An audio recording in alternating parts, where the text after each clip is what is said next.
Now back to Inside West Virginia Politics with Mark Curtis. And we welcome you back to Inside West Virginia Politics. We're focusing solely on District 3 congressional seat today here in West Virginia. Delegate Carol Miller joins us again for another segment. Let's talk a little bit about your opponent, Senator Richard Ojeda, the Democrat state senator.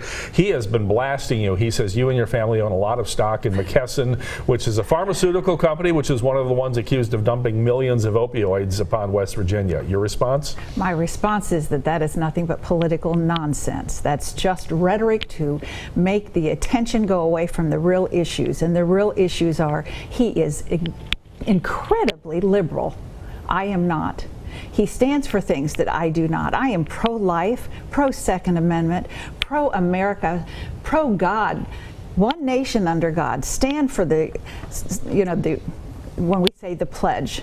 So any accusations that he's making, they're absurd. Well, let me ask you about that, because I posed it to him this way. I said probably a lot of people, myself included, I don't know. We have retirement accounts. They're in mutual funds, and for all I know, I own some stock in McKesson unwittingly. But I mean, does your family independently own any significant share of stock in that company? They're right now in settlement talks with the state of West Virginia to try and fund some money back to the state because of the opioid crisis. Well, significant. I seriously doubt that, but of course we do have retirement, as many teachers and any state employees. People with 401ks don't go through them daily to see what they do or do not have investments in. The important thing is that if you don't have investments, what are we going to do for shingles? What will we do for chicken pox? What would you do if you're diabetic, or if you'd had any kind of eye surgery or any kind of wounds? These companies, there has to be money invested in them so research can occur. It's ludicrous. Let me ask you another question, because I think you just delved into an issue that's also going to be an issue in this campaign, and is that do we repeal Obamacare and replace it? And in doing so, will you protect people with pre-existing conditions? You mentioned a bunch of diabetes. Absolutely. How do you do that? Well, with good legislation, with good policy.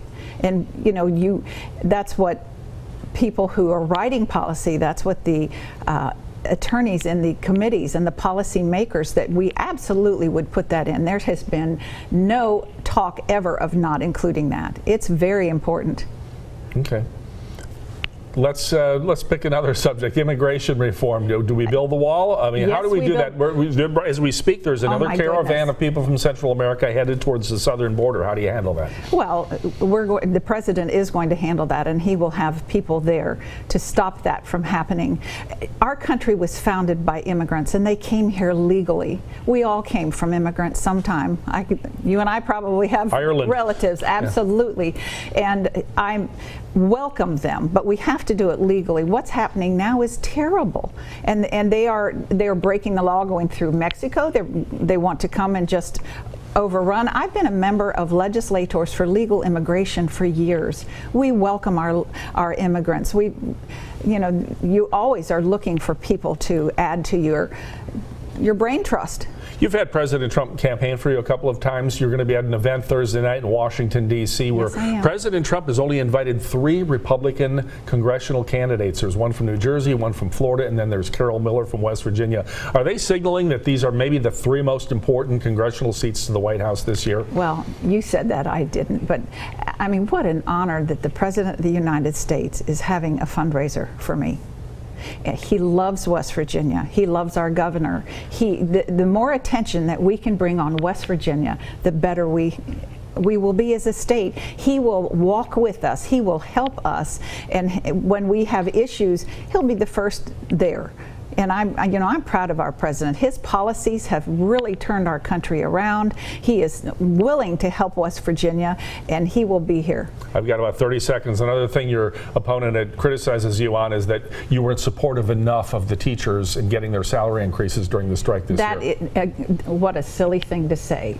I'm on the finance committee for 7 years, and we worked diligently to get them a pay raise. I certified to teach in 1972 and volunteered in the school system 17 years to help them. The teachers are, we could talk for hours about what the teachers do for our children and how important they are and how they are the ones that give the foundation to our next generation. I love teachers. I love our educators, and I was there. I voted for the pay raise, and we worked very hard to make sure that the state was ready to do it, and by golly, we did, as well as for corrections, as well as for all state employees. Delegate Carol Miller, thank you again. Thank you. Republican congressional candidate in the West Virginia House District 3 seat. Remember to get out and vote on Election Day. Early vote if you can. We'll have more. We're going to hear from the Democrat, her opponent, after this.